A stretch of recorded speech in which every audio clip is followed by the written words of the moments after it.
So there. Hello everyone. Good morning. Now I'm recording this video for you, or it's one of the requested topic for me to discuss, especially doing my weekly stock picks. Is that how do I pick stocks for the week, or in general, how do we pick, or what are, or how do you. So in this video, we will tackle about how to select stocks to buy. So stay put in this video and watch it until the end.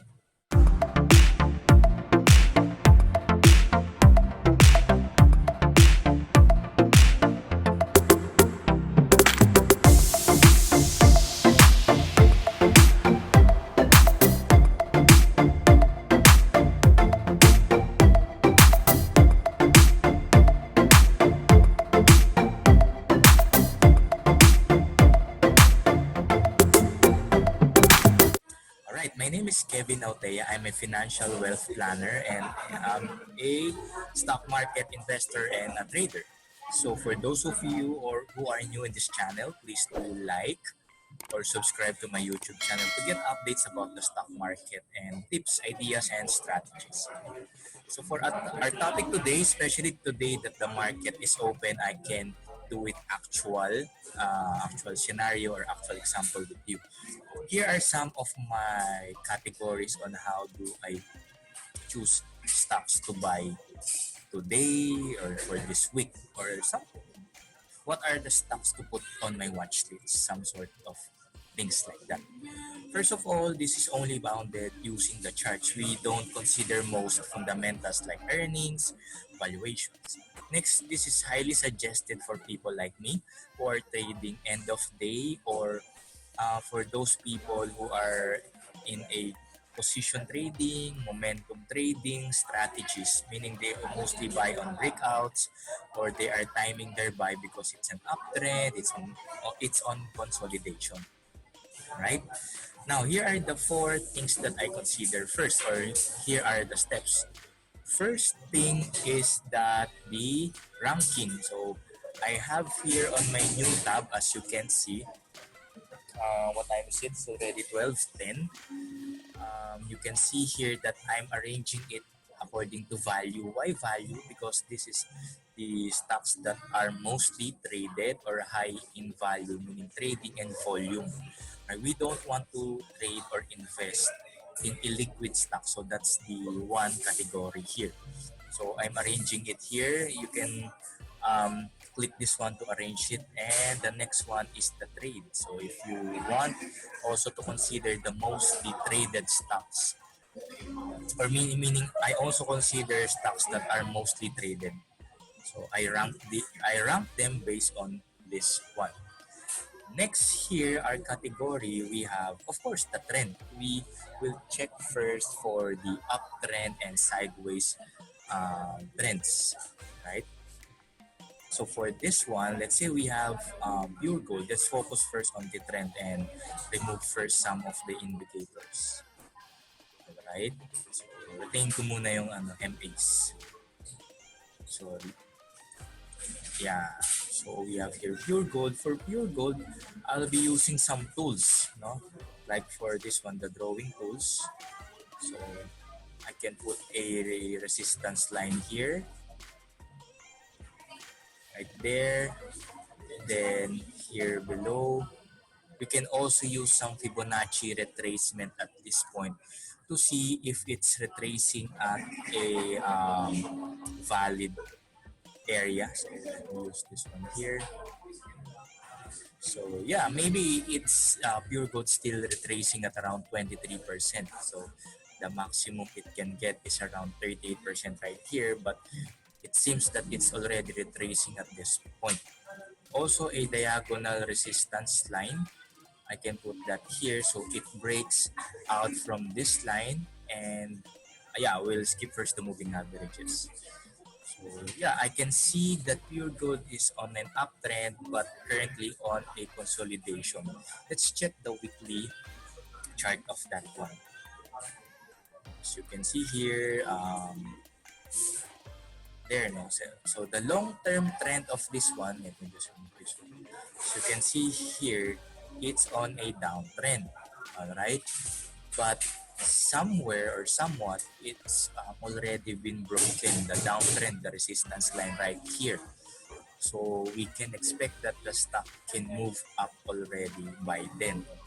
So there's a strong resistance line here, as you can see. I'll mark that there, here, because of here, here, and here. Right? So actually, pure gold is on my watch list. So next, let's try other stocks.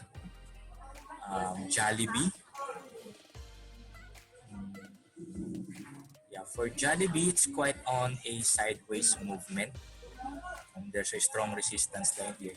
As you can see here, no, I'm already using pala dalawa na, the trend and the resistance. So it must break the resistance for us to consider it. But if it's holding within the resistance area, we need to consider it first, or we need to hold that in, maybe put it in another watch list. Like for this one, Jollibee, we can see that um, it's currently playing or staying at that range here. Right, so maybe we'll leave that one first. I think Tel also moved a bit nice last week or a few weeks ago, right here. So there's an uptrend we can see here. Let me draw a line right here, and maybe another line at this point. So we can still adjust this line. Remember, when we plot support resistance line, for it to be considered a strong line, it must be 2 to 3 points or 2 to 3 areas. Let me check the weekly chart of this one. And I already put that on my watch list now. For the weekly, we can see like pure gold, there's a downtrend, strong downtrend here. It currently breaks out from the resistance line right here. So like most probably the stock is also trying to push upward, same same trend or same movement as pure gold. So next. Hmm?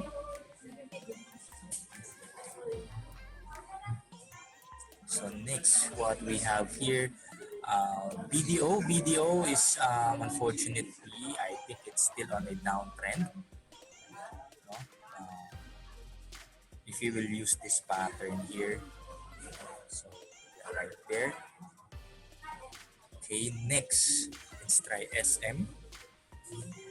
SM, yeah, maybe if this support line will hold, maybe yan, if the support line will hold, we can see that the stock can move up. Or if it doesn't hold, right, this trend right here, this will still be considered on a downtrend.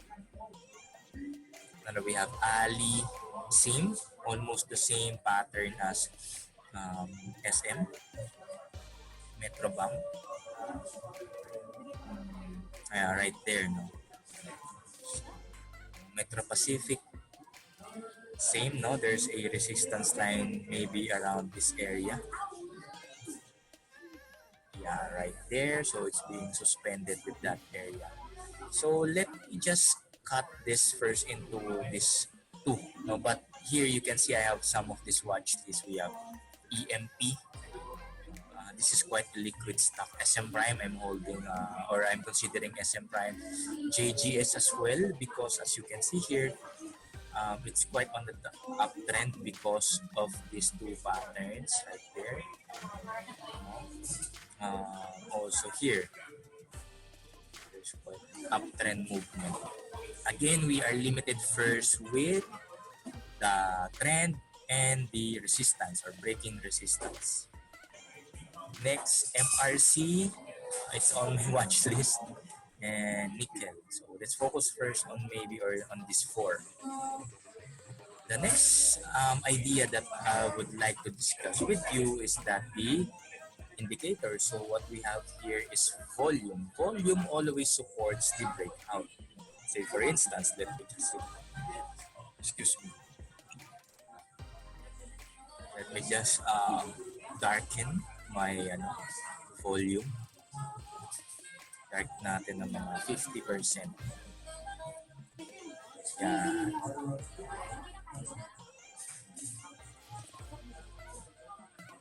Okay.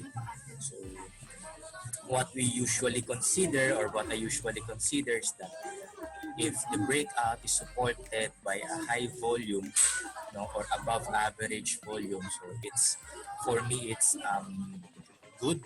It's a add-on, for that movement. This breakout for me it's quite good, but the volume is not that big right here below. This breakout right here for me is quite good for me. So let's see that pattern here, or if I'll use a rectangle for some areas right there. Alright. The breakout at this area currently we can consider it as valid because of the volume. Alright. Let's check now tell. For tell, as you can see here, there's a strong volume on the breakout at this point. See? So that's one thing you can consider as well. And so at this level as well, here there's a strong volume. So those are some of the good signs that you can consider. For JGS recently, I think there's a breakout here. Now that's why I consider this point right here, this point. But unfortunately, it's being pulled back again to its original resistance area here. So let's see if it will hold this support line or the 20 moving average. Next, we have MACD. So for most of you who are quite curious, how did we formulate this one? How did we think of this one? So all of these things are all of these things are already posted in my YouTube channel individually. But if you attended my Stock Strats webinar, there I'm discussing all of these things simultaneously on how you can combine them all and use them all wisely. Right? For MACD, obviously the blue line must be above the red line, or the signal line, or the MACD line is above the must be above the signal line. So right here. At this point, it already crossed. Right here. Yan. So na-cross na siya dyan. This point. So that's one indicator, or that's two indicators already that you can consider. What are those? First of all, this one, the resistance has been broken, the diagonal, and the crossover. So that's two indicators already.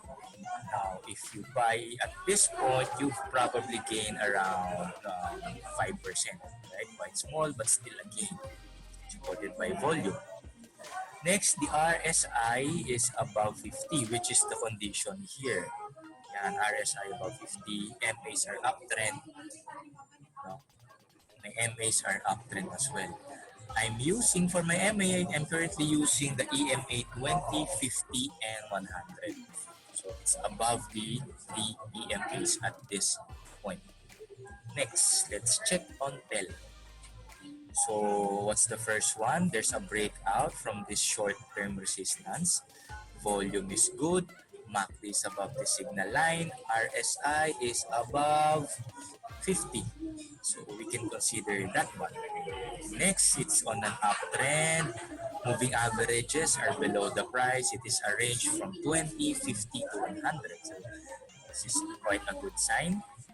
For SM Prime, it's on the sideways. Then let's check JG Summit. For JG Summit, one thing is notable here is that the MAs are already in a good formation, 20 to 50 to 100. But one thing is not following, or may isang problema. There's just one problem, is that the MACD is quite moving up and down, or crossing simultaneously from the MACD and signal line. So medyo interchangeable pa siya. But the RSI is on a good trend as of this point because it's above the 50 levels. Right, so we can hope that this stock or JGS can still hold above the line or uptrend. Alright, so let's check some of the stocks now. So again, that's how I check on the stocks. It's first of all the trend, uptrend or sideways, breaking resistance. So you have to draw lines, connect the dots. Next, you have to consider the volume, MACD, RSI, and the moving averages. So let's see here, FGen. Where did I post? Let's check Manila Water,